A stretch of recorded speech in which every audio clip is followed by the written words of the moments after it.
C'est l'escalade militaire autour de Tripoli. Les forces du gouvernement de Fayez Sarraj lancent l'opération Volcan de colère comme réponse aux offensives des troupes de Khalifa Haftar sur la capitale libyenne.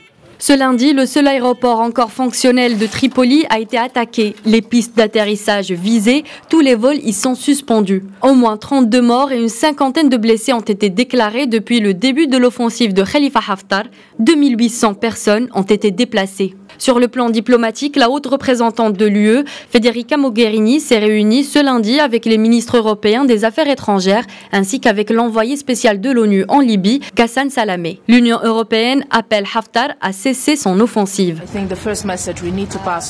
Je pense que le message que nous devons passer tous unis est l'installation d'une trêve humanitaire afin d'évacuer les civils et les blessés de Tripoli et éviter une escalade militaire. Nous appelons aussi à un retour à la table des négociations politiques.